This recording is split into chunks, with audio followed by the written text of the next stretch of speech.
Very good afternoon. Welcome to Planet FM 87.6. Welcome to the All Rounder. And today we have an all rounder with us. We have Rashid Saleem Saab with us, a professor in English language and literature, uh, a science enthusiast, a maths enthusiast, an AI enthusiast, a technology enthusiast, uh, multilingual poet in Urdu, poet in English, translator. So, sir, how this much? How to be such an all rounder? Yeah, it's like being jack of all trades and master of none. So I thought this is nowadays, it's time of specialization. Exactly. But I'm an old man now. I think in those days, people used to study a lot of things and would not really specialize in any one of them. So maybe I belong to the older generation. Okay. Uh, that's very because I do want you to like talk more about it. That do you really believe that these all of this bifurcation of these subjects, does it really exist, or somehow they are connected at some deeper level? It's just the quest, I believe. Um, to be honest, I personally don't believe in these boundaries set up by these multiple sciences or even arts and humanities, That's exactly because where I I wanted think you to come to. we are after truth and it could be reached through multiple ways. So, science has its own way of dealing with things, but in fact, they inform each other. And if you want to have a rich view of the world, you better get insights from all these disciplines rather than just becoming blind and just specializing in one subject. No, that's exactly where I wanted you to come to. That's great. Uh, so, sir, our topic today is the Crucible, Arthur Miller's Crucible, uh, from Salem to Pakistan's Lahore and beyond. That's what we titled it.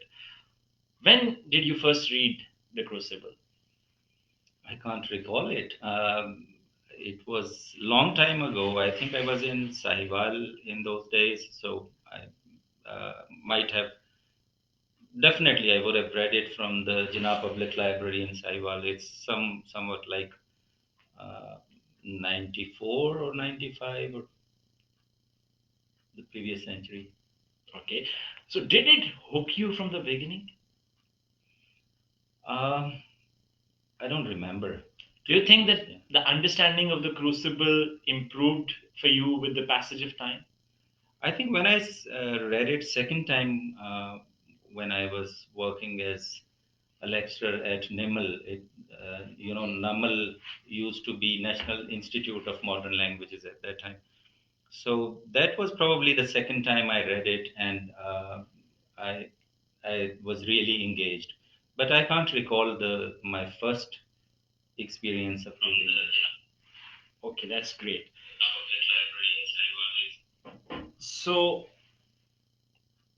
many of our listeners, viewers, they might have read Crucible, and many of them might have not read them. So I would like you to come up with a brief summary, if you can, so that everybody who is watching us right now, whether he has read it or not, could recall it or could somehow have a background that what are we actually trying to talk about. Well, it's a difficult task to give an executive summary of such a great drama. But anyway, it's one of the most popular plays by Arthur Miller. The Crucible, let's first talk about its title, it'll give some insight. The Crucible is actually a container where you mix metals, you actually heat up metals in order to separate impurities. So it's, in other words, crucible is a metaphor uh, for the time of test and trials. So the story is actually based in one of the small villages called Salem, and in Massachusetts, United States of America. And the time is 1692. So that's the setting. Uh, Now, after fearing persecution in England and other parts of Europe, some Puritans had actually arrived at Salem, and they had set up a small colony. It was tightly knit colony, and they believed in Puritanism. So, in other words, these people wanted to have pure Bible, pure church.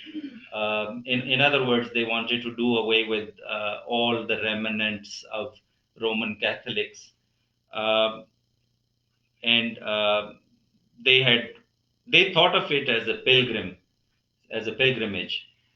So they wanted to make an ideal society there, and they had a very limited worldview of seeing things in black and white. So there are forces of good and there are forces of evil. So in this kind of society, rather this was a theocratic society. That means the minister of a church could actually be governing the city. So it's no secular or political government. Rather, the religious leaders would also be leading the community. Um, so here, it's actually notorious. Salem is well known for the witches of Salem. So in 1692, many people were, they had to face trials, and some of them were even hanged because it was thought that they were practicing uh, witchcraft, and witchcraft was, considered like being an associate of the devil, which is a demonic practice, and therefore anyone who was found practicing it would be put in the jail at least, but mostly, I mean, the ultimate punishment was um, to hang them. So I would like So you to continue, but if you may allow, I want to ask a question to have it a clear view of the setting for our audience. Was Salem is Salem actually a place in U.S. Massachusetts, or was that something that Arthur Miller just uh, came up with as a piece of fiction? no, it's a real place, and it's historical fiction basically. Mm. Uh, in fact, even today we have Salem town there, but we are not talking about that town. It was, Exactly. I mean, a nearby village. And Arthur Miller actually, in order to write this play, he actually went there and he looked at the old manuscripts in order to collect material for his drama. Uh, so it was real, and it is said that historically more than 200 people were like trialed, and it was a small village, maybe a little more than 600 people actually lived there, and they were all farmers. True. Uh, Now Arthur Miller, he was facing a similar kind of situation in the 20th century, in 1950s. Um, in 1950s, uh, there was Senator Joseph McCarthy, and after the Second World War, United States was afraid of communist influence, and Joseph McCarthy was being a senator. He thought that many other senators had communist leanings, and this is called the Red Scare. And during that Red Scare, or it's also called the McCarthyism, Uh, Many people were hunted, just like the witches, and they were hanged and you know, even during their trials, the process was somewhat similar to the trials of witch hunting in Salem. So Arthur Miller actually saw this connection, and he thought this would be a good allegory, a good tale to let people know that there are some hidden forces under it. So, like a good social scientist, he presented a sample of the society taken from history, and it could actually give us a deep dive or the real motives behind what was going on at the United States at that time. So let me come back to the Crucible. Please. I think rather than talking about the complete story, Please. we just talk about one minister living in Salem. He found his name was Reverend Paris, and he found that his own daughter Betty Paris, she was behaving in a strange way. She had convulsions. She had actually fainted after spending some time in the woods. And it was found out that she was dancing in the woods along with other girls. And now, after that, she was lying on the bed. She wouldn't wake up. And uh, there were, people started thinking that she might have been uh, involved in some sort of demonic practices, and therefore they might have been practicing witchcraft in the world. So this is how the story begins, and as we talk, I think Exactly. we'll unfold other avenues. Yes, that's the setting, and that's how the story develops. That's the beginning. Uh, Obviously, we'll talk for more about how story progresses in Arthur Miller's Crucible. But this very idea, the very beginning of the story that we are talking about, of Betty Paris being found unconscious in her bed, uh, we know in the beginning of the story that Paris found them dancing in the woods. So, as you talked about Puritanism and dancing and singing and any sort of entertainment was obviously prohibited in what we call Salem back then. Why the girls were dancing then? Well, they were teenagers, and for some of them, it was just a sport. But basically, we will talk about another character, Abigail Williams, who was probably the leaders of those girls, and probably she took them there, and she was quite dominant, and the other girls just followed them, and uh, they thought that they were just engaged in some sort of sport. But you were right, dancing, speaking without they are being spoken to, and even playing or enjoying itself was considered like a sin for teenage girls in Salem. So it came quite as a shock to Reverend Paris, who was the minister, not just an ordinary person, but he was considered to talk about good and evil. He delivered sermons on that in the church. So he was not expecting that her own daughter would And his niece. And her niece, Abigail Williams, was actually her niece. Yes. Abigail Williams, in fact, was an orphan, and both her parents had died because of an attack by the local Indians, and she was quite young when she witnessed it. So she was sort of traumatized. So uh, she had some uh, maybe abnormal behavior already, but uh, she, as we will learn later, that she understood this witchcraft business, and she thought that she could probably use it uh, to her own advantage. Hmm. So she was a great manipulator, I would say. She definitely was a great manipulator.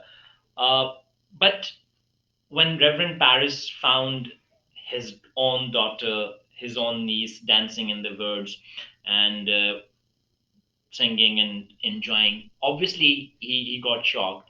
Uh, was the reaction that Batty Paris came up with, was it a defense mechanism, or it was all acting, or do you think that she actually got scared of the fact, and she actually felt the fact that her own father has seen her in such a state? So, because that's how the story unfolds. So the reaction, how do you see that reaction of Betty Paris? Well, in order to answer that question, we need to bring in another character into the story, John Proctor. Yeah. Uh, uh, Abigail Williams actually was working like a servant uh, at the house of John Proctor. John Proctor was a farmer, Mm. and his wife Elizabeth and John, they had servants and slaves, Mm. and one of them was Abigail. She was working there, and she was a she fell in love with Abigail. Actually, fell in love with John Proctor, and they uh, formed some illicit relationships.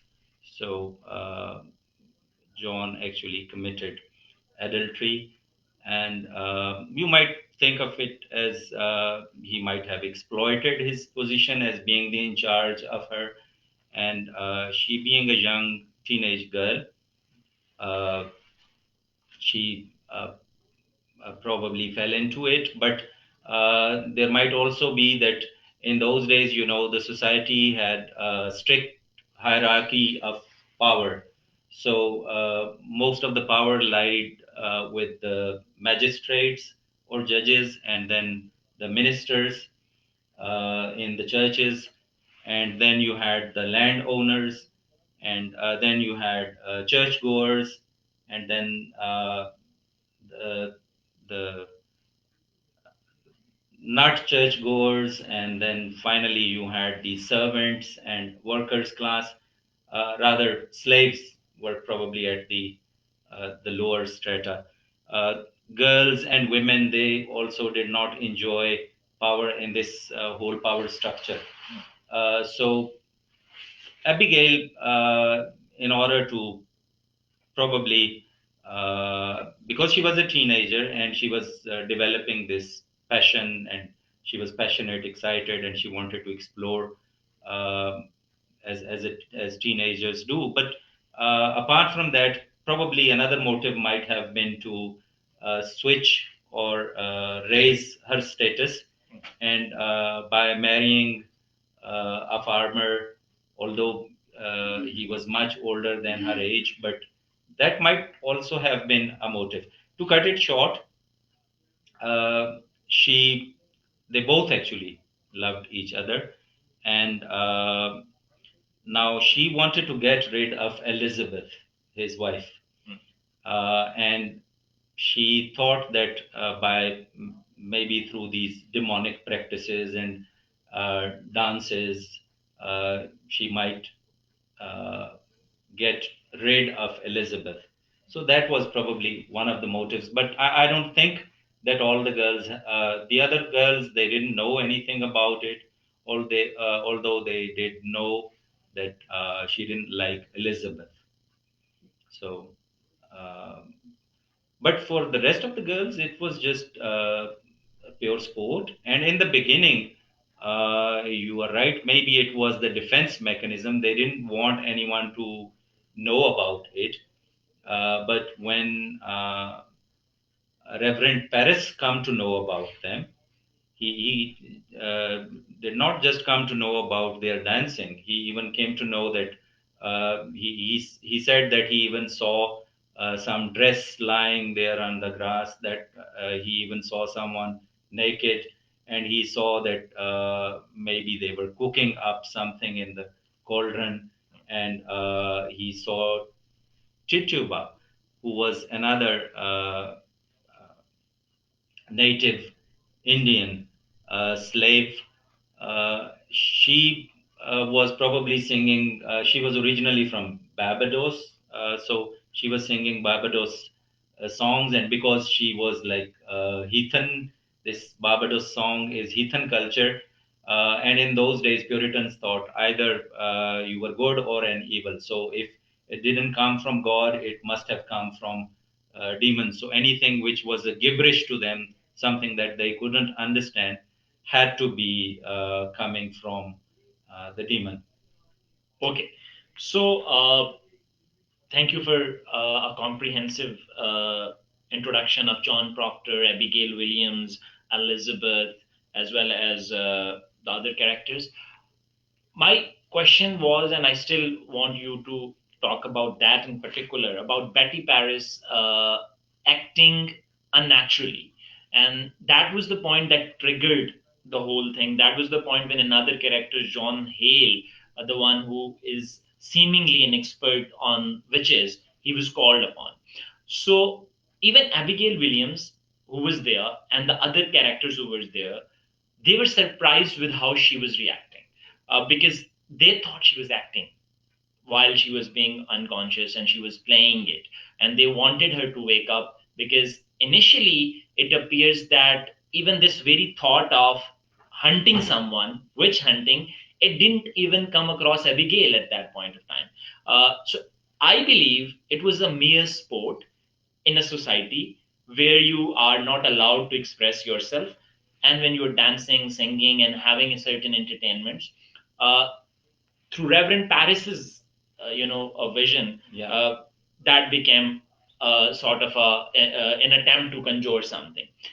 So how do you see that particular reaction of Betty Paris? Is it like very natural when a child, a young uh, or a teenager is found doing something his or her father doesn't approve of, and you would come up with some defense mechanism, some lie, or something like that? Uh, well, Abigail's character is actually very complex. So it's very difficult to just think of one motive. Of course, teenagers, they like singing and dancing. This is the age when they enjoy their lives the most. Uh, but as I said, that there were some psychological and motives behind it as well. And since she had a traumatic experience in her early childhood, so we cannot completely forget that she was not a completely normal child. She probably she might have in the beginning she might have been doing it just as a sport, but she saw an opportunity in it, that how she could uh, bring this witchcraft business to her own advantage. So in the beginning, she was frightened when she it was found out. So maybe out of defense mechanism, she told that she was merely dancing and nothing else really happened there. Okay. But later on, we find out that it was not just dancing, and they were involved in other things that are definitely considered as witchcraft business. And so it's very difficult to find out the real motives behind it, but uh, So if although she says that she was just doing it for sport, but I think as readers, we shouldn't just take it on the surface level. Okay. Uh, so if it was like that, then the probe that was done by Reverend Paris by calling John Hale to Salem, then isn't it justified? Uh, well, it is for Reverend Paris, because this is something that they believed in. Hmm. And when anything was going wrong, definitely he had to call uh, uh, Reverend Hale, because he was a minister in the nearby town, and he was considered as an expert in finding out witchcraft. But there were already some, uh, not already, but I think at the same time, uh, in Putnam family, Ruth was also, having similar kind of symptoms. So she, you know, uh, this Putnam family, Anne Putnam and Thomas Putnam, both of them, they visit in order to find what's going on with Betty, and they made connections. Immediately, they made connections because, uh, you know. Uh, I think we need to talk a little bit about Anne Putnam and Thomas Putnam as well, because they had different motives. Um uh, Anne Putnam, for example, she had given birth to seven children. All of them died, and this eighth child, Ruth Putnam, was still alive. But Anne Putnam, being Puritan, she thought that her previous babies died because of this witchcraft. Uh, Even Reverend Paris, he thought that because he was doing service of God, he was telling the word of God to the people. So definitely, devil would attack him. So it came to him as a test of his morality, test of his faith in God. Uh, there were the different reasons why people thought that witches would be after them, and Reverend Paris thought that he must be a target because he was a pious man, and he was preaching the word of God. So definitely, he he thought himself to be the target of Lucifer or demon. Uh, Similarly, Thomas Putnam, there was some property business going on. In Salem, basically, there were two families, Putnam families, and in history, we find out there were the Porter families. So basically, the whole town had been divided into two families, and now, in order, uh, they had to think of them which faction was in which. You can say, in the eyes of God, whether they were good or bad, because they thought in terms of black and white. So because of property disputes, Putnam family in the beginning, they owned more land than the Porters, but later on Porters had some maritime trades, and therefore they became richer, and they got more share of land than the Putnam family. And this was one reason uh, they thought that accusing someone of witchcraft could actually bring them more land. Let me give you one. According to the law, if someone is convicted of witchcraft, and then he has to, forfeit his land, and that means that land was available for purchase. It was not just the religious motive behind it. There were, you can do the Marxist reading of the drama as well. There were, at that time, there was only one mode of production, and that was owning land. That was one way of becoming rich. So you had religious motives behind Anne, and you had these monetary motives behind Thomas.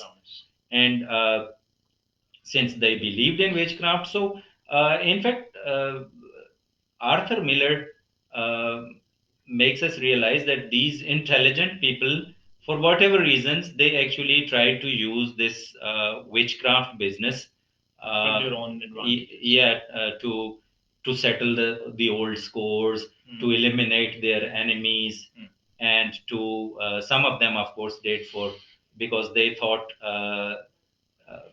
they had this guilt inside them. This was also ingrained in them, this belief of sin, that because of the original sin, human beings are sinful, and confessing it in the public was considered like a good positive thing to do. So they harbored guilt, and Anne Putnam, actually, she had vengeance against it because she had lost 7 babies. So these factors are also behind the accusations. So I do want to talk about Anne Putnam and the accusations she came up with, and I do want that to be linked with our discussion today of linking why we have chosen Arthur Miller's Crucible, because we want to see certain similarities. We want to draw certain similarities in our society, in our country in particular. So she was trying to make sense of something that she was unable to comprehend. I mean, losing 7 children. She was thinking, and there was the dialogues from the play where she says that why not your Rebecca Nurse is another character who confronts Anne's conviction that there is some witchcraft behind that, and she confronts her and she says that why is it that you haven't lost yours, and why is it that I have lost mine? So now she's unable to comprehend this.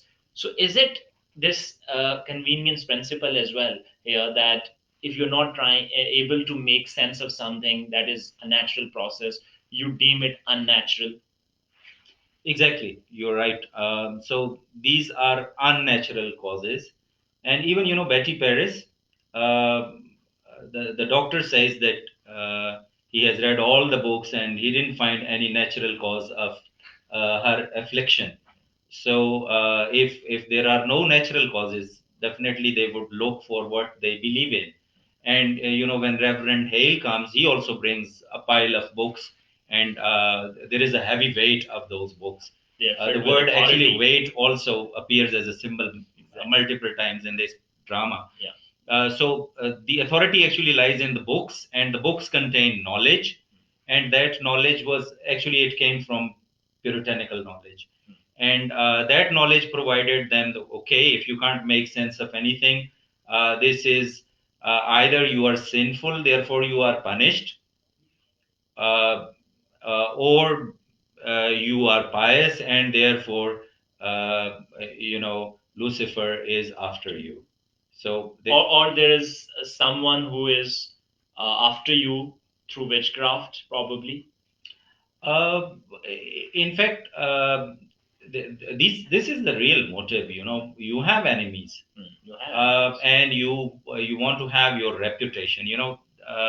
In that society, uh, these Puritans, they were congregationals. That means they didn't have the authority of, as in Roman Catholics, they used to have authority, absolute authority by the Pope.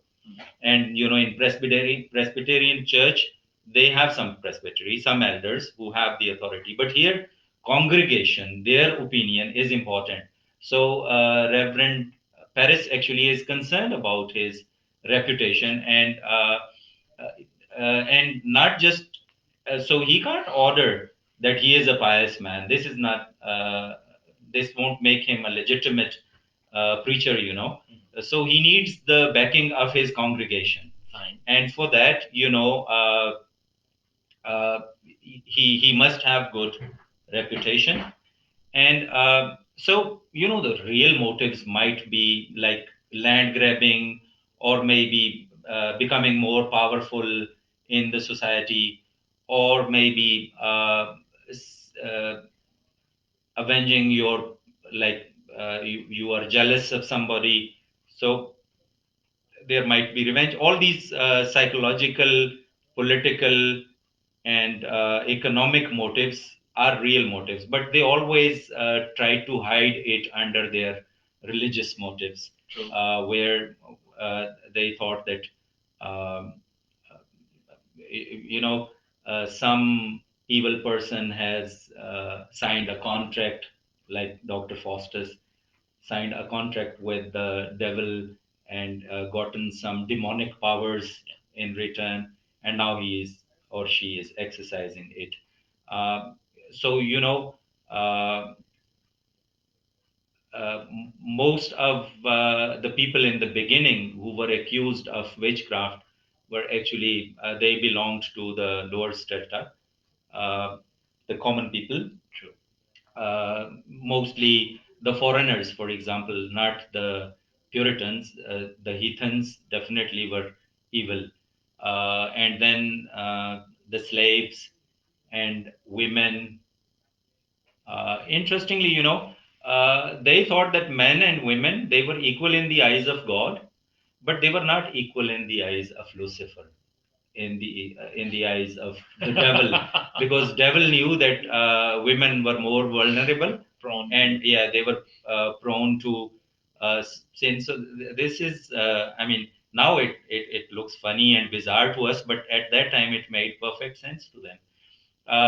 So, uh, whatever the real motives, in fact, we will dive deep into it, and now the well-informed people of the 21st century can see these connections very well. But uh, Arthur Miller thought that whatever going on during the Red Scare in 1950, I think this was premiered in 1952 or 1953. Exactly. 1953. And in those days, witch hunting was going on, political witch hunting was going on in the United States, and even he himself later on, became the personal target, and the director of his plays, Kazan, um, uh, was, accused, and so he directly saw the connections and parallels between what was going on in 1692 Salem and what was going on in Washington. Wow. So At that brings us to why we have titled it Arthur Miller's Salem and Pakistan's Lahore and Beyond.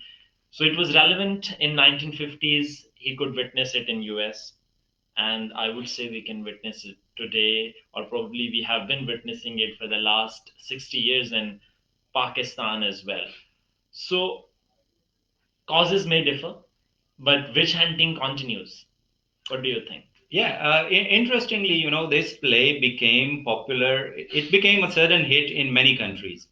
And the reason was because they had the similar witch hunting going on in some other form, but the basic dynamics were the same. Exactly. The underlying dynamics were the same. So, uh, uh, for example, in England, it became popular in many different eras.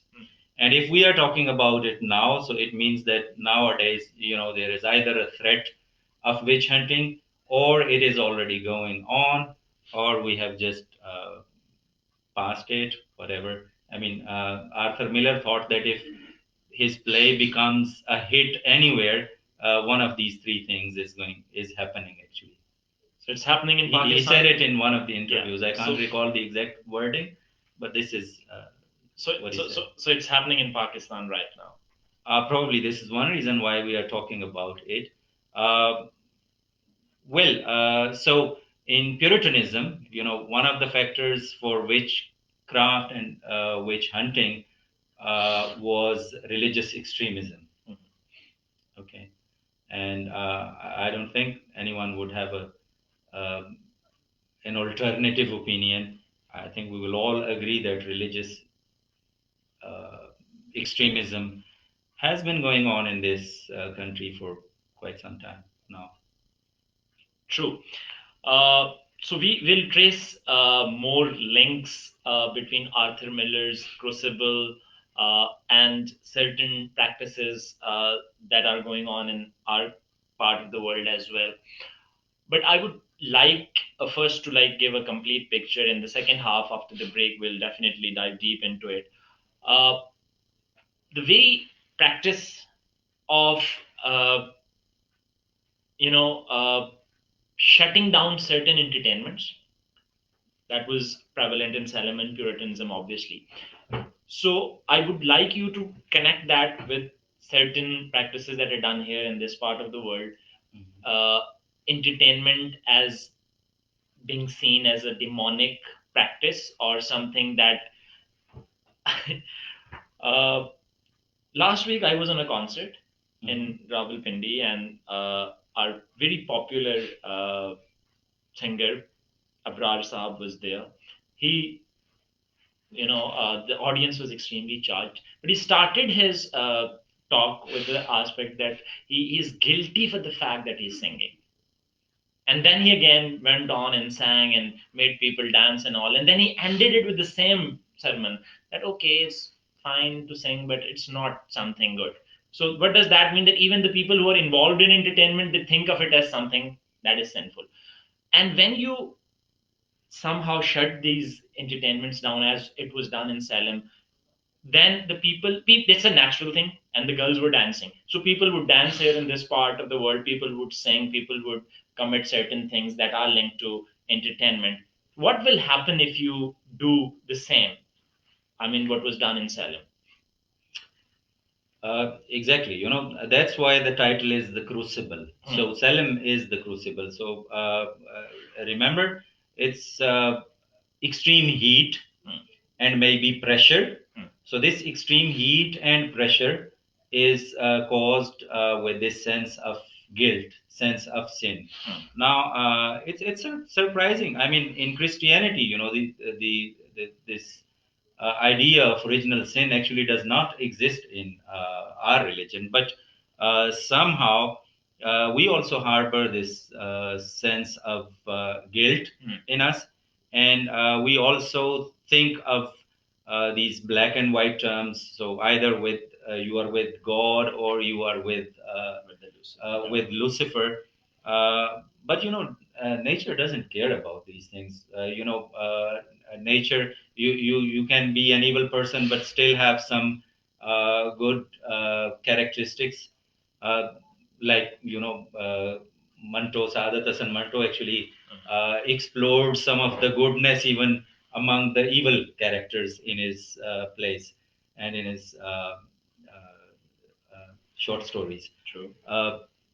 On the other hand, you could have a very pious person and you know having evil thoughts going on or uh, acting uh, villain as a villain. So you know, in nature, it's quite natural for any child to dance to the tune of music. Hmm. And when you do you know have these unnatural uh, you can say Prohibitions. prohibitions, then definitely it's difficult for uh, uh, then the outcome is either you know in the form of fear. So these you know vulnerable young children, when they are Exactly.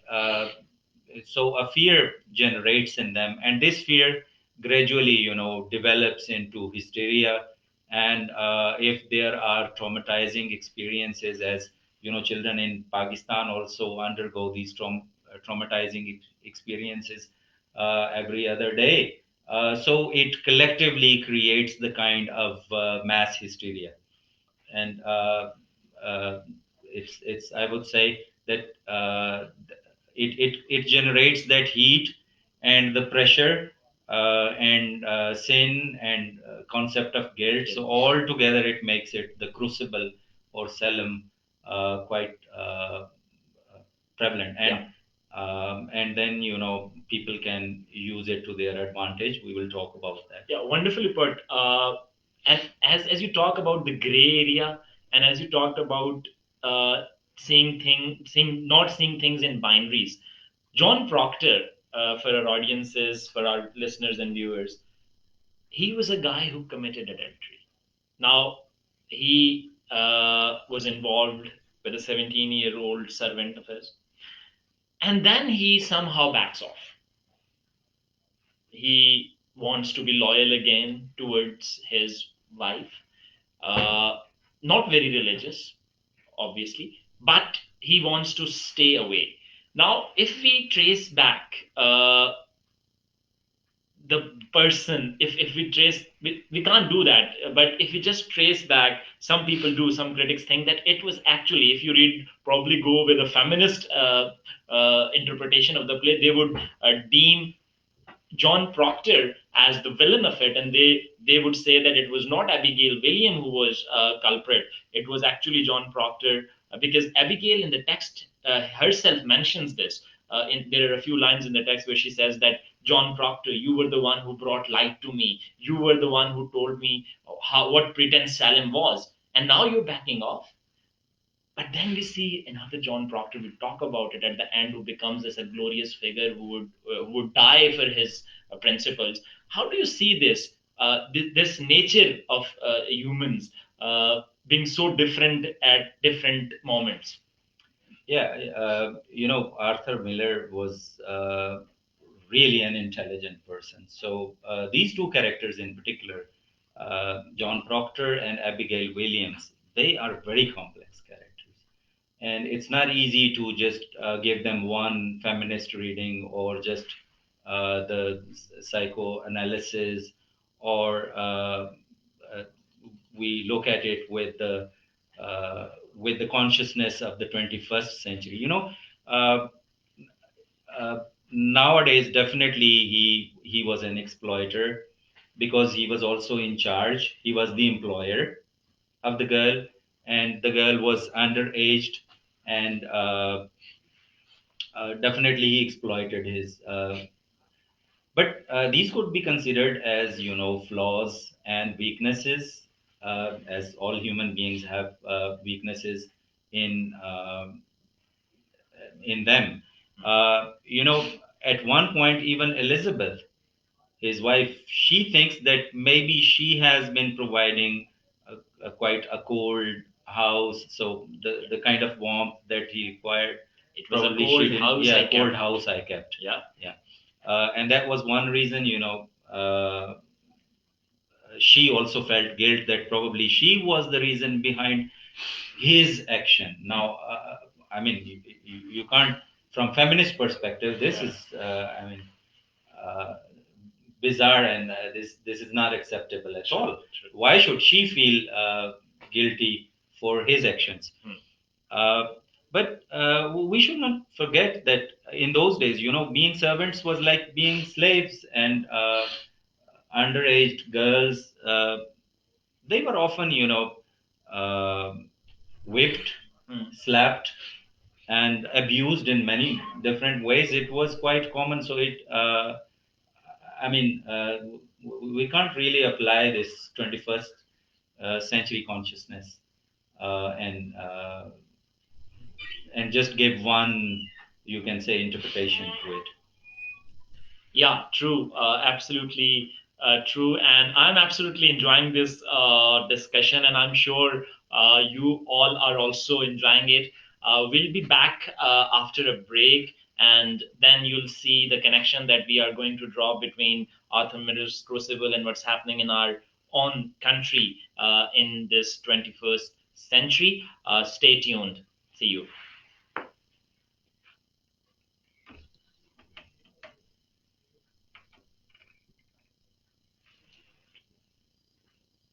इसको चल लेंगे background music कहाँ से play होना है back minimise जी minimise नीचे ये दूसरा ये इधर से प्ले करें ये ऊपर ऊपर बस प्ले करें ये इधर प्ले करें Hmm.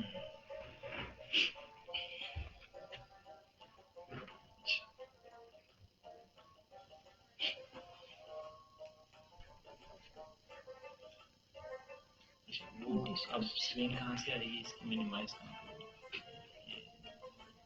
ये यहाँ से सबसे लेके आया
अब उसके इसके करने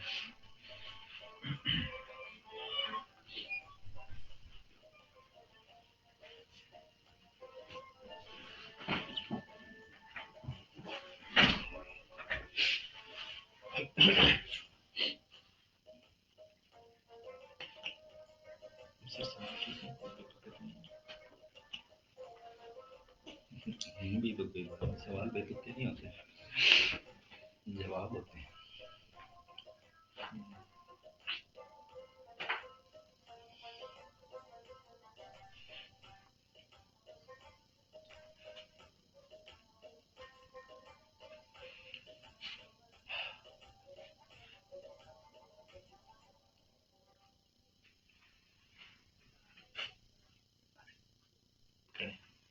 वो पहले बंद कर दें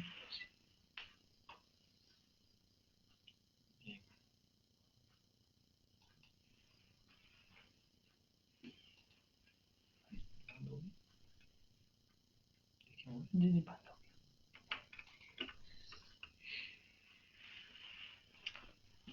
Welcome back. Uh, Welcome back. You are listening to Planet FM 87.6, the program The All Rounder with Ismail Abbasi, and we have our guest, Professor Rashid Saleem, with us, and we are discussing the Crucible. I hope you enjoyed the first part of it. Rashid Saab, again, tracing back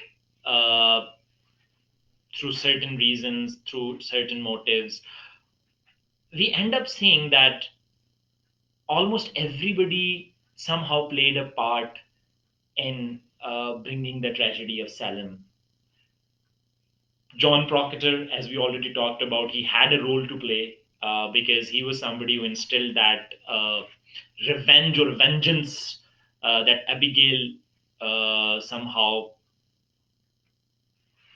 uh, tries to come up with against other characters. Then we have Reverend Paris, who has his own reputation. We have John Hale, who wants to present his scholarly self. Expertise. We have Putnam's, who also played a part. So, to be precise, if I ask you in your personal opinion, is it like easy to point at someone, one particular individual or one particular aspect that we can say they should have been cautious, yet this should have been stopped by them?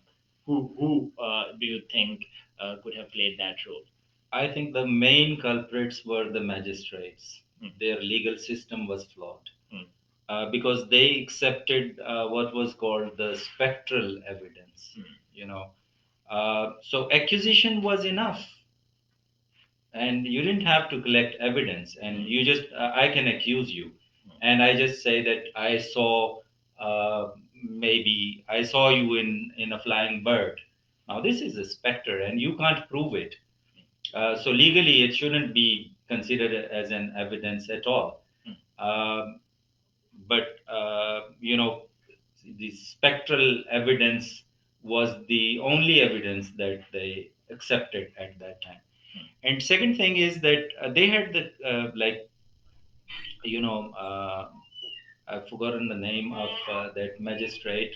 Yeah, I can help you out. Danforth was Danford, one. yeah, Yeah. Danford and Hawthorne. Hawthorne. Danford, was like the deputy governor, and I think mainly it was his responsibility to not to accept all the accusations, and then if you have put them to trial, then don't just accept these spectral evidence. So I think the legal system at that time was very much flawed. Danforth, in particular, what I witnessed while reading and teaching this play was that what we call that bias. He was probably someone who already believed it uh, in witch hunting even before looking at the evidences. So he was only confirming his bias. So people at such helms of affair, do you think that their biases should be checked? Yeah, I think their authority should not be unchecked. So he exercised absolute authority. As So there was no one to even review it. Yeah, there were points when John Hale he reflects on his actions, and he gets to witness that no, we need to change now. We have been doing wrong. But that judge, because he says I have done so many, I've already convicted so many, so he's not ready to rectify. Yeah. Yeah. So the next question is, why so many young girls in particular and other peoples, even the adults from almost every strata of society, they started accusing other people. So obviously, if it was just Abigail William, how it went on with so many others if it was not true? Okay, for one thing, because the society was not natural, so their outcome was not natural either. True. Okay, so there were, post-traumatic syndromes in modern day language, we would say, and people were abnormal. So this was one reason. Another reason is that human beings by nature are quite intelligent. Sometimes we are not even aware of our own motives. So we have political motives, we have monetary motives, we have social motives, uh, psychological motives, and we ourselves are not even aware of it. So if we somehow understand the dynamics, we have this implicit knowledge of the dynamics of how I can uh, settle the score with you, how I can eliminate my enemies, how I can gain power. That's very important. So you see, these accusations, uh, they came from the people who were either slaves or servants, and they later on, they started accusing the people in power. True. So they learned this art, that how they can use it to their own advantage. You can accuse, Reverend Paris. You can accuse Elizabeth. In fact, this is what Abigail did. Abigail accused Elizabeth because she wanted to get rid of her. True. And no one actually, uh, when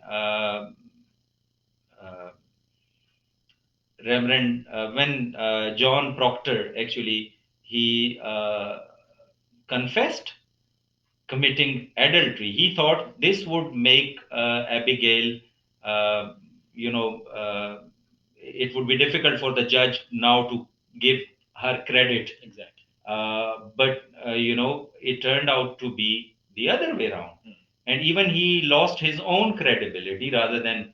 Uh, so this, charge of witchcraft, accusation of witchcraft was so powerful that this was probably could be, in fact, it was used as a weapon. It was. By the people who didn't have any other way to seek vengeance or seek power or to beat others. So this was a ready-made weapon for them, and they used it. This was one reason why every other person was accusing the other person. There were, in that historically in that town there were just 600 people, and out of them 200 people were actually accused, and they were put behind the bars.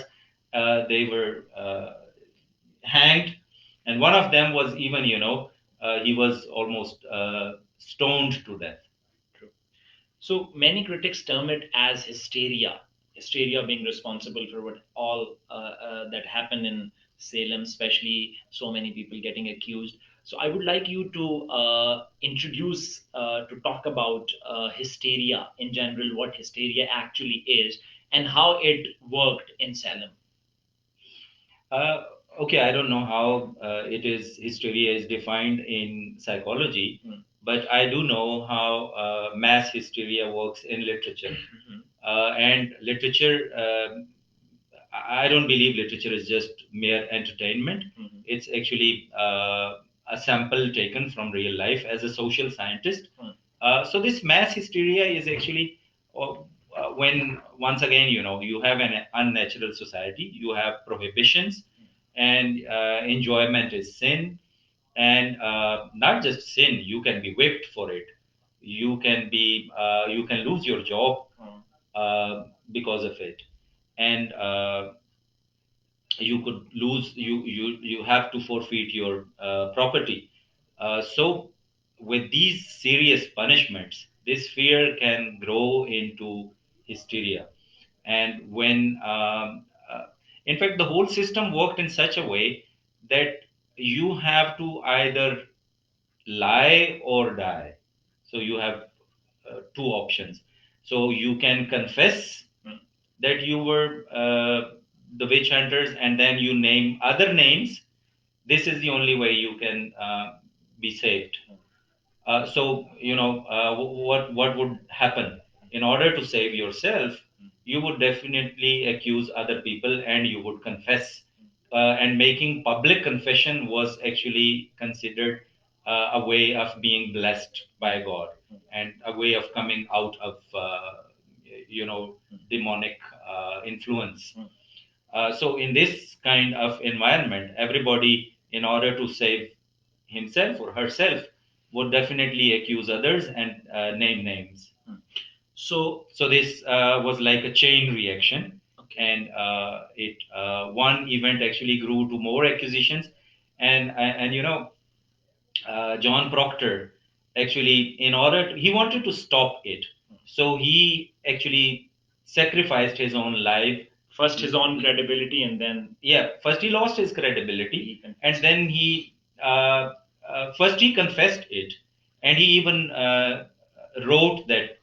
So with this confession, he would have been saved. Yeah. But later on, he changed his mind when he saw Rebecca, and these were not ordinary people now. Yeah. Now the people in power, they are being accused.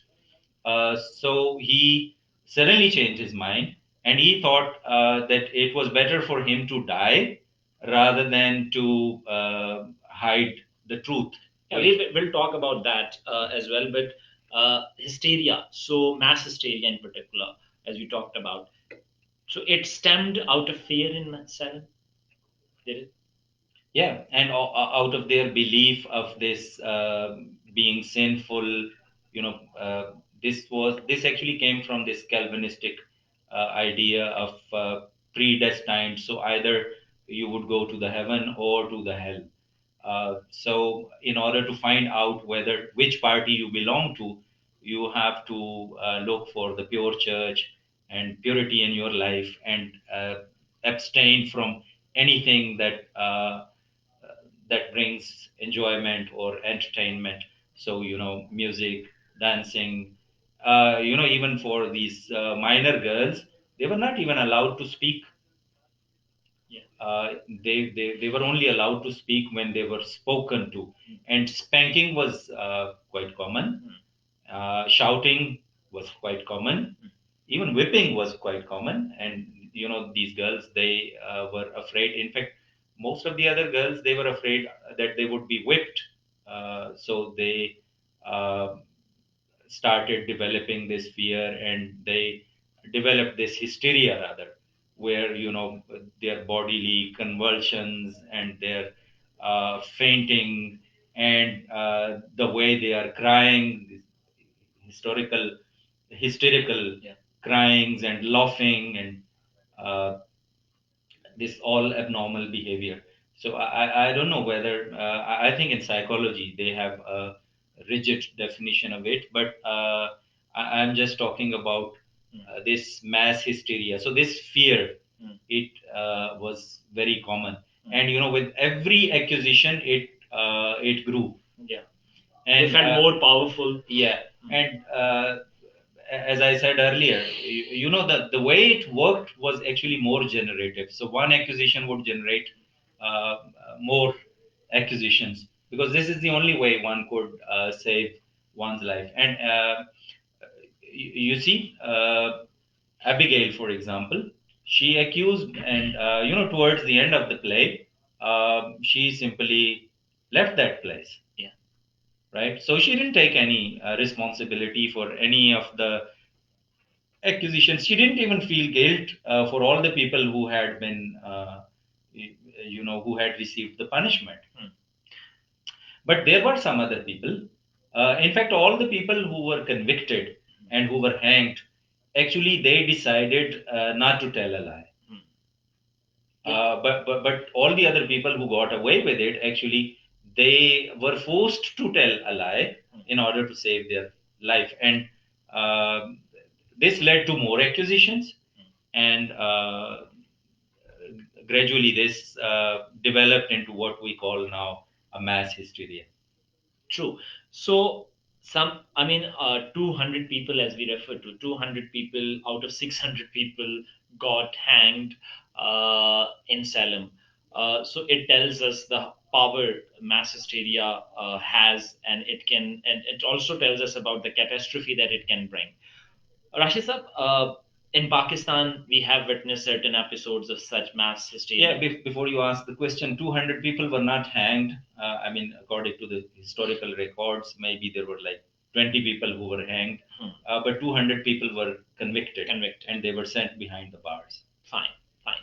So yes, so I was talking about the fact that we have witnessed these isolated episodes of mass hysteria in Pakistan. Every now and then we get to witness them. To be more tangible, in the recent past, we have witnessed it in the form of an incident that took place in a college in Lahore. And as you talked about the fact that it mere accusation was laid down, and this was enough. Yeah, and this was enough. We have seen it. We have seen that. We have heard it, and nobody actually came up with any evidence, and it resulted in shutting down of colleges from one province, one city to the whole of the country. How do you see that being? I mean, especially many of our young students are listening, youngsters are listening. Can you just explain to them how this mass hysteria works and how they can keep a check on it? Uh, in those days, that was a well knit, Salem was a well knit small community. But now we have gadgetry that enhances it. So now we have social media, and you have deep fake videos and audios. So anything, I mean, you can accuse anyone. And since you are not going to hear the accused, and you won't hear anything, and there is no authority to ascertain Exactly. whether something really happened or not. And if there is an authority, you challenge it outright. And so propaganda is very strong these days, and it's very difficult to get to truth.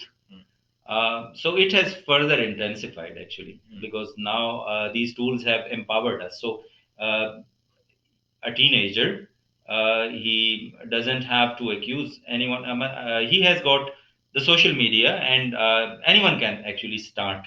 And this powerful weapon is in the hand of even minor boys and girls. True. And because we have been trained to believe that our society is becoming sinful. So we have harbored this guilt in us. Whenever there's an earthquake, whenever there is an epidemic, whenever there is an economic crunch, we always look for the unnatural causes rather than the reasonable natural causes for it. And if we don't teach critical thinking to our youth, and rational, logical way of understanding, I don't think we will ever be able to stop it, because nowadays it's more than ever. I mean, we need to teach them critical thinking at an early age, so that they know what is propaganda, what is bias, uh, and how people can play with our belief, and how they can use religion in order to spread hatred against each other. Uh, and the second thing that has intensified here uh, uh, is that in those days, there was only one mode of production. It was a farming community in Salem. But here, you have now information is power. So if you are an industrialist, if you are owner of a media house, right? If you are owner of a great seminary, if you are a businessman. So, basically, I would see that this what happened in Lahore was a business rivalry, and they understood this dynamic quite well, and they used this social media. And the young boys and girls, teenagers, they were charged with passion, and they thought that they were doing, they were engaged in holy war. They were, a young girl had been, according to them, was raped, and it was their religious duty, and fervently they wanted to put an end to this. So, these good intentions, uh, they, as they say, the road to hell is paved with good intentions. It made them act in a way which was objectionable. Yes. So, as we traced down the reasons for the mass hysteria in Salem, so if we trace down this mass hysteria in our, especially our students, because you teach almost the same grades that were involved in all of this, I almost teach the same age level. So, these students in particular, is it like the confirmation bias? They had certain biases and they just wanted to build on that, or is it the distrust that they have on their state? That is basically the reason. What is it that has basically intensified it to this extent? Well, as I said, distrust in the institutions is the fundamental thing. But I would say that we have not trained as educators, we have failed, miserably failed, I would say. Because we just tell them what is right and what is wrong. They are like empty receptacles, containers, and we as teachers, as authority, we tell them this is wrong, this is right. We don't let them learn to figure out for themselves what's right, what's wrong. And for that, they need to understand what are the tools of propaganda, and the critical thinking skills. So, in our national curriculum, we have reading and critical thinking. So reading is actually not mere decoding the words on the page, but rather understanding the the meaning behind those words, the reading between the lines, and the hidden motives of the author. And these tools must be taught early on. And this authoritative culture of telling them what's right, what's wrong, I would say, is more to be blamed than the mistrust in the institutions. That's the second one I would put on the list. That's the second reason. But the first reason is that even our adults, even our well educated people. Well educated means that they have degrees. Some of them are even doctors. Exactly. But they can't apply their faculties, mental faculties. They can't apply their critical thinking skills, and therefore they just accept the easy answers which are provided by the extremist versions of religion. This is it. You just accept it. So this black and white thinking, as I was saying earlier on, which was prevalent in Salem, in that puritanical society, we have the similar puritanical society in Pakistan, and therefore we find that either you are with God or with Lucifer. There is no middle area, no gray area, and this is the easy way to make sense of the world. Yeah. So we didn't teach them how to make sense of the world and find the natural causes of diseases, natural causes of the problems that we face in our world. So even in our science textbooks, rather than teaching them this, how earthquakes is a natural phenomena, how it happens. We just try to give them this, you can say, religious interpretation Or that supernatural it's causes. because of the collective sins of the whole community. Okay, this could be the spiritual aspect of our life, but here we are talking about the physical, Yeah. aspect. So we are living multiple lives at one time. So we have psychological lives, we have biological lives, we have moral ethical lives, spiritual lives, economic lives, and rational lives. So we should not switch these domains and try to find one solution that works in all these domains. This is probably the root cause of mass hysteria and false accusations. Um, so in it's in Pakistan, for example, the it's very easy to accuse anyone of blasphemy. That's true. And it has always been. Yeah. And even then there is the peer pressure, even on the judges, even on the journalists, even on the governors. So no one could actually uh, search for truth. Instead, everyone would be like afraid of being persecuted himself or herself, and this would lead to the kind of situation that actually occurred in Salem. So it's not just a play; actually, play is based on historical, uh, you can say, event that took place.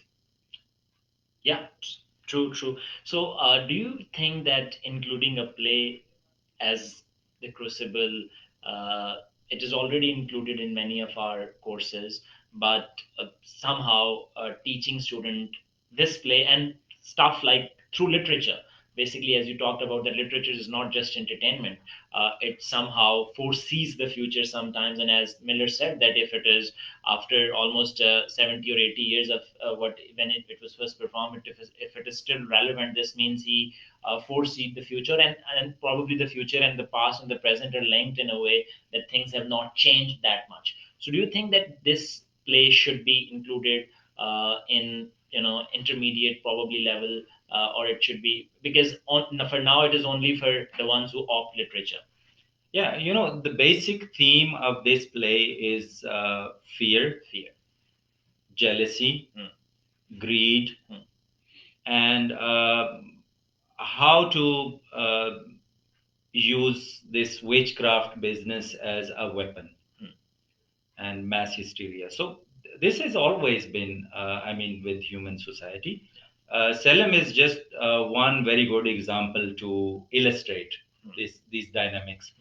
Otherwise, throughout different cultures, throughout history, in various lands, there has been witch hunting in Europe, and there has been witch hunting in different parts of the world. Even,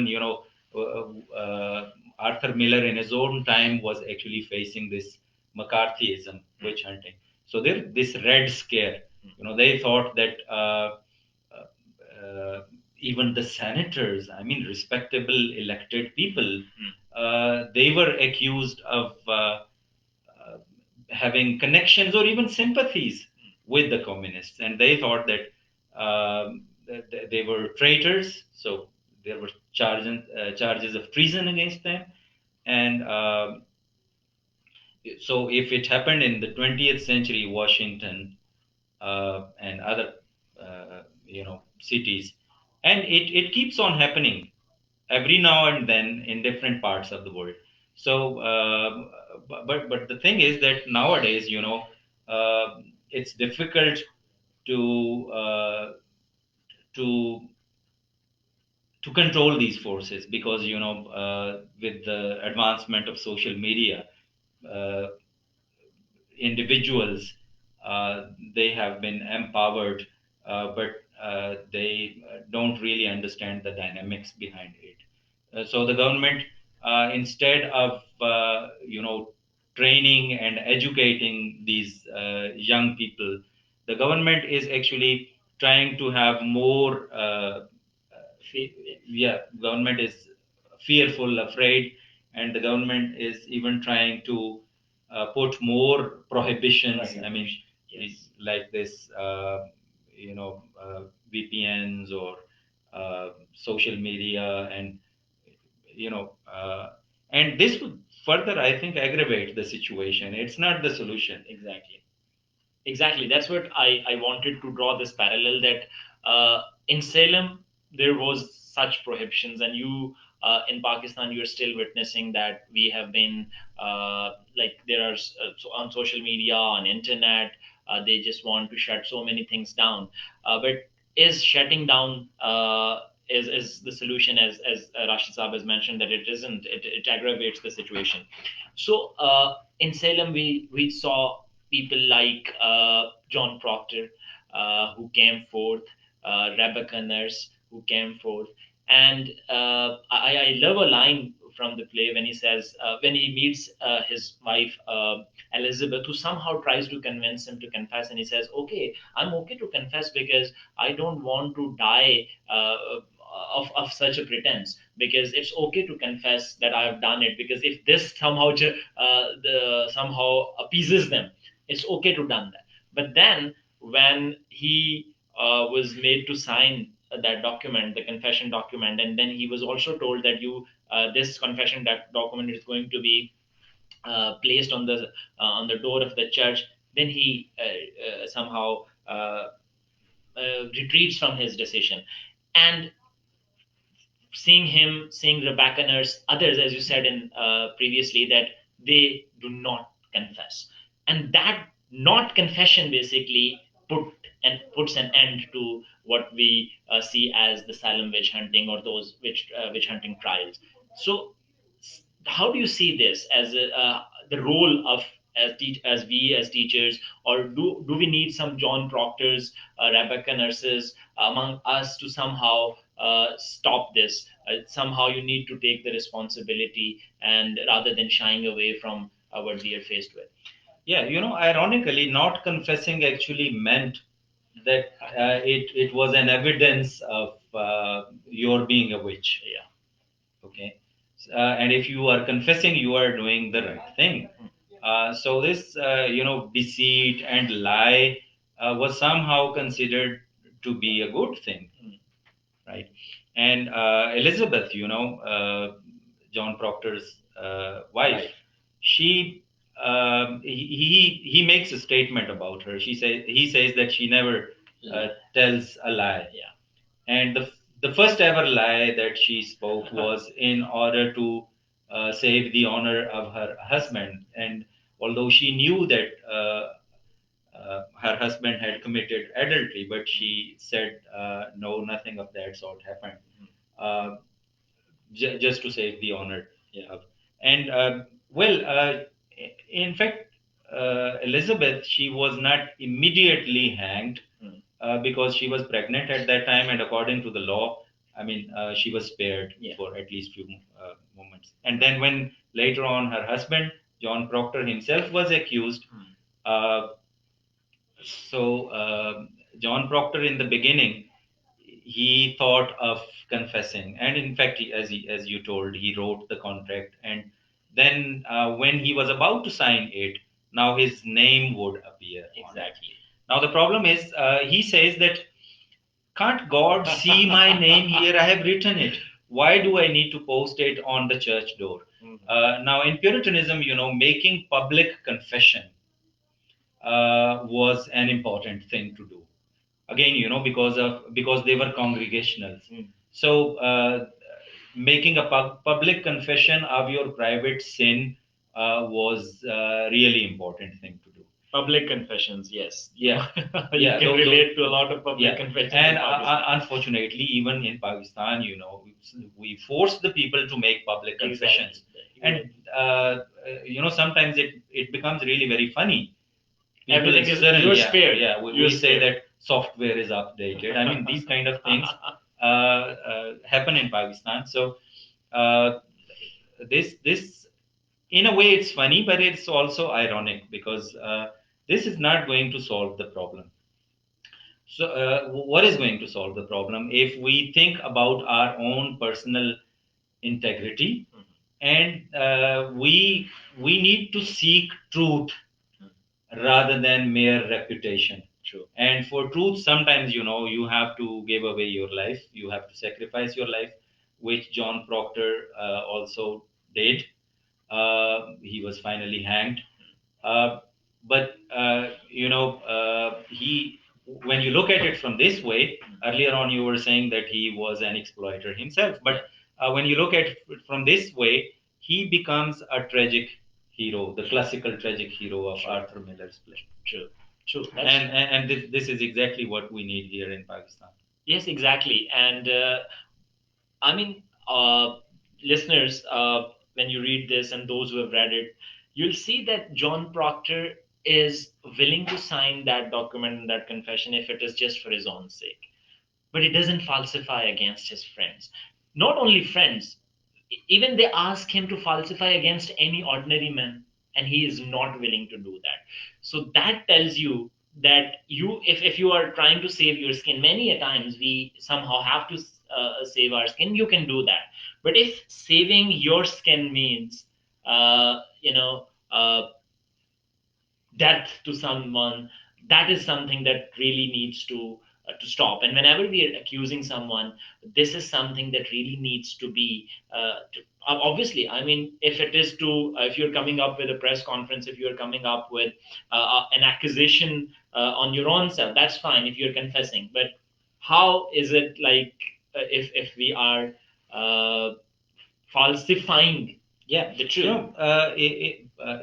Okay, after confession, your life will be spared, but you have become part of that cycle. Larger process. So you didn't break that cycle, and you became part of it. And actually, this will continue. So the only way to stop it is, by telling the truth. Majority of the people, actually, even at that time, they knew they were lying. They knew. But this is what was publicly expected of them. Yes. And so this, the theme of deceit is really very common. So here we need to be true to ourselves, and we also need to think one thing, that this cycle does not spare anyone. It doesn't.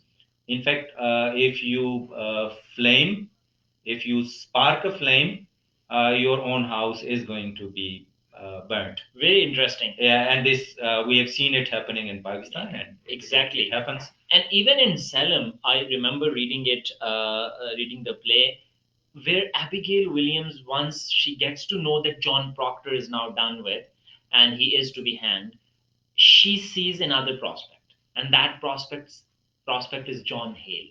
And first she tries to seduce him, and when she fails in that, she somehow accuses him of witchcraft as well. And as you said, when she was accused of witchcraft, Danforth, Yeah, even the greatest authority there, Danforth, who was the magistrate, deputy governor actually.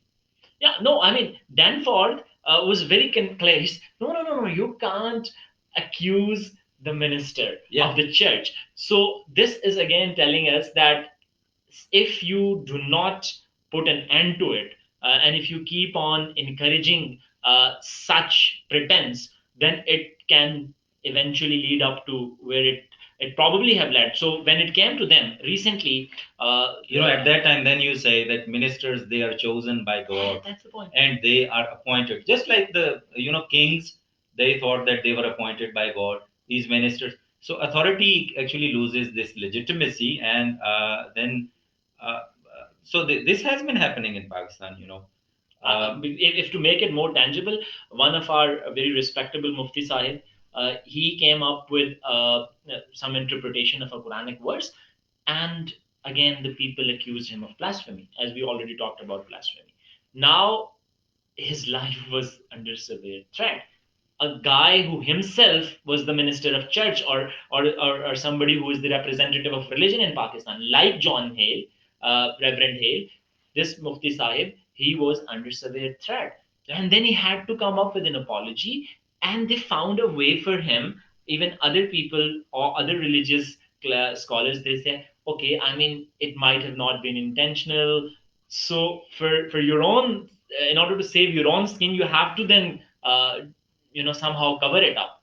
But that cushion is not provided to the rest of the people. Yeah. The same thing happened with Junaid Jamshed. Yeah. It's once you start this process, you think that you are manipulating things, you are in control of things. But gradually, when this monster grows, this mass hysteria, then you can become a victim yourself. And I think deep state also need to think about it. Okay, you can employ this religious extremism in order to fulfill your own political gains, but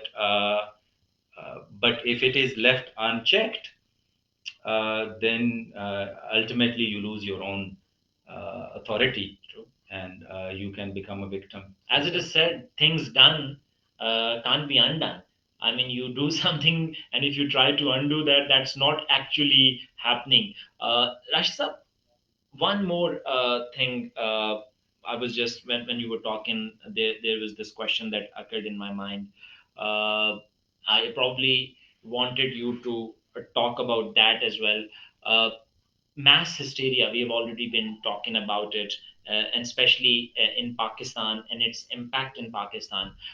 Political causes we have talked about. There are certain political, religious causes that come to forth. But what about these personal rivalries? I mean, blasphemy. I mean, and even probably you talked about Lahore incident as well. For example, if I am someone who who doesn't like you, Yeah, it's pretty easy way of there are business rivals, there are political rivals, there are religious rivals, and there are family feuds, there are land disputes, there are so many different conflicts, and in fact, any one of those could be the real motive behind it. And nowadays, unfortunately, even our political uh, parties, they turn into a cult. That's Right? And they need to keep it in mind that now maybe they are in the power and they think that they are in control of things, but tomorrow you would be a victim. So this cycle would continue unless you consciously break it.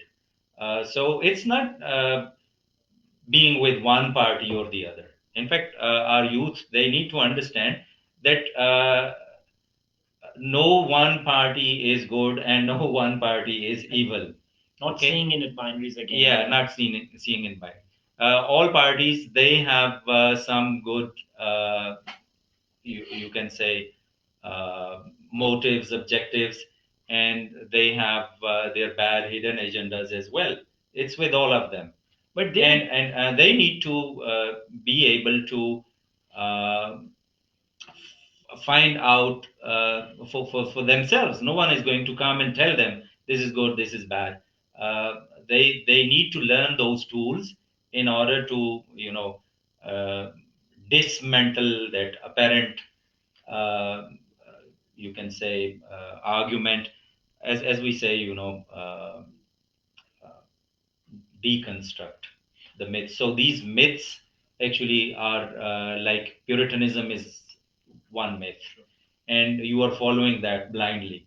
So rather than taking this easy way out of just accepting someone's authority, or just accepting these unnatural causes, one needs to work out and doesn't become part of this rumor spreading, mongering going on. But I would call it mongering. True. But Rashid sir, there is this argument that if so many people are saying it, so many people are doing it, then how it can be wrong? And that was one of the cause of the mass hysteria in Salem. Even Danforth says, how can these girls, so many girls, come up with the same sort of accusation?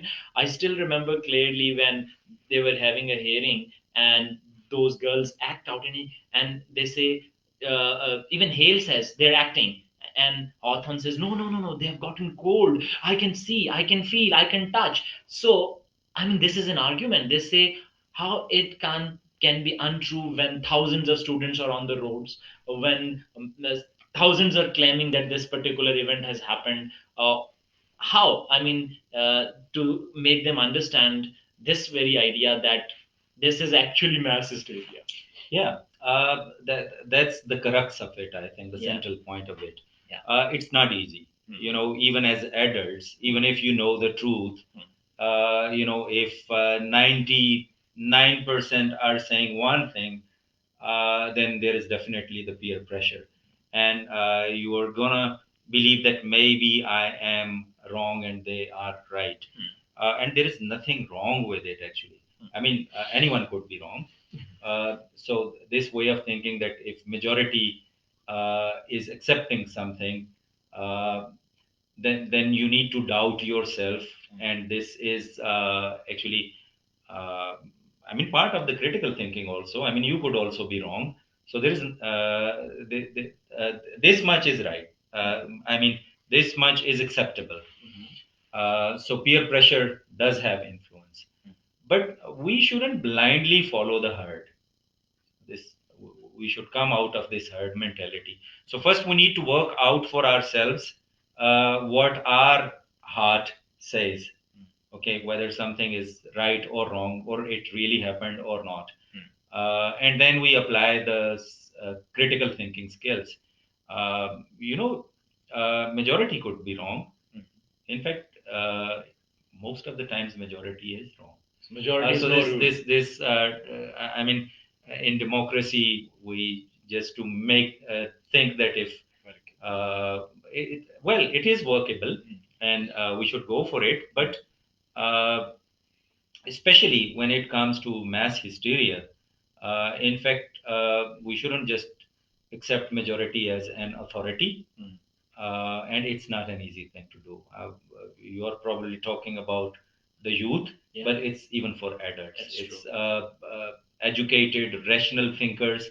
Even they have, flaws, and they become victim to this mass hysteria. In fact, when you are watching this play, when it is being enacted in front of you, Yeah. for at least for a fraction of a second, I think I also believed that it was true. We were witnessing it in front of our own eyes. So how could this Yeah. not be happening? Right? And nowadays it's even more difficult because of the deep fakes, because of artificial intelligence. things can happen in front of us, but still we need to doubt it. So as we doubt ourselves, we also need to doubt whatever we are watching with our own eyes, Wow, whatever we wow. are listening with our own That's ears. I really liked it. Yeah. Doubting what we see with our own Yeah, eyes. doubting what we hear. I mean, this is what deep fake is about. I mean, uh, in your voice, nowadays, the criminals, they are using it actually. In your voice, they talk to your son that I'm your father, come here, I'm waiting for you. And they I mean, Yeah. there's so many things that can happen. So uh, you know in order to tarnish anyone's reputation, you can make these fake videos, audios.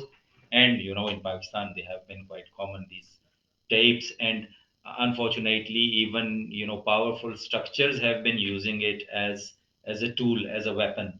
But this weapon is really dangerous. It is deadly. It is deadly dangerous. We are heading towards the end of our program, and the last question that I would like Rashid Saab to answer is, Rashid Saab, Danforth, Hawthorne, and the other judges, and Hale was also part of the process. Hale somehow recognizes that he has misjudged the situation, misread the situation. And I, as a reader of the play, or I watched it, I think Danforth and Hawthorne also, at a certain point, they understood the fact that they have been misled.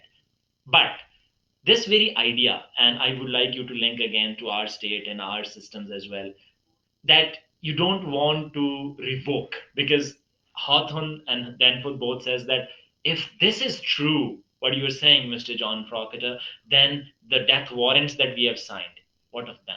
So I many a times I believe that our institutions or the people who are at the helms of affairs, they have obviously made certain policies, but now they don't want to revoke it, because if they do, what about that collateral damage? And they think, oh no. So in order to uh, not rectify that, they keep on aggravating the situation. How do you see that? Yeah, that's what I was saying, that there shouldn't be unchecked authority. Anyone can make a mistake. So these magistrates were actually, if you ask me, you asked me, and I told that Yes. they were to be blamed. I think the initial blame goes to them. Well, I'm not sure about Hawthorne. I think Hawthorne, till very end of the play, he keeps on believing that whatever he is doing is. I'm not So certain about it. yeah, there were Yeah, instances where he about also Hale, felt yes, unsure. about Hale and Danford. So they kept on doing what they were doing, because if they revoke it, they lose their own legitimacy. Yeah, they lose their own authority. So this means that they had been wrong all that while. So and in modern courts, it happens that there comes, after the Supreme Court, you can't challenge it anywhere. uh, because even if it is wrong, then I mean, if you revoke it, then there is perfect chaos. So this is the tyranny. I mean, mass hysteria is also tyranny, but even this is also tyranny, that your past uh, wrong in decisions, they will keep on haunting you. And now you have become the victim of it, and now you can't get out of it.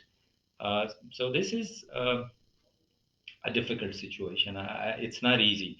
But Arthur Miller, he gave a very good sample of the society. It's a small one, and by looking at this sample, I think we can draw the parallels quite well. And I would recommend that not just this play, but other plays uh, that don't look at reality in black and white. They should be included in the syllabus, and so that there is an alternative way of looking at it. So rather than just teaching uh, one thing that we think is right, rather than indoctrinating them. We need to give them alternative ways of alternative discourses, and then let them decide which one they ascribe to. So this revocation, in fact, could be chaotic, and this chaos could be even more lethal, more fatal in certain ways. But in the end, governor uh, interfered, and then the governor of the state interfered, and ultimately you have to seek some greater authority who could put an end to it. And later on, there were some legal reforms made. Now such accusations are not entertained, and spectral evidence, it was dismissed. I mean, I sometimes don't even understand how this is an evidence, because you can't falsify it. True. So this falsification, which is the fundamental, I think, tool in scientific thinking, should also be applied in legal spheres, I believe. If you can't falsify anything, then you can't take it as an evidence. True. I'm absolutely certain that you enjoyed Rashid Saab's insights into the Crucible. I would like to end with a note that Mr. Paris, who was Batty Paris's father, Abigail's uncle, and the one who saw the girls first dancing, and who had grudges against John Proctor and who wanted to get rid of John Proctor, he managed finally to get rid of John Proctor, but he was found weeping in the streets at the very end of the play, because his own niece, Abigail Williams, not only robbed his house, and now the people are throwing stones, pelting stones at his house as well. And he also recognizes the fact that by losing people like John Proctor, by losing people like Rebecca Nurse, who had influence in the society, he has lost his influence as well. So people in authorities need to keep this in mind. With this note, we end our program. I am extremely thankful to. This is how we define wisdom, that you learn from other people's mistakes rather than committing them yourselves. So thank you very much. It was pleasure. It was an absolute pleasure, sir, having you here. It was quite insightful. Thank you for lending your ears. Stay tuned. Listen to some instrumental music. I'll see you next week. Till then, goodbye.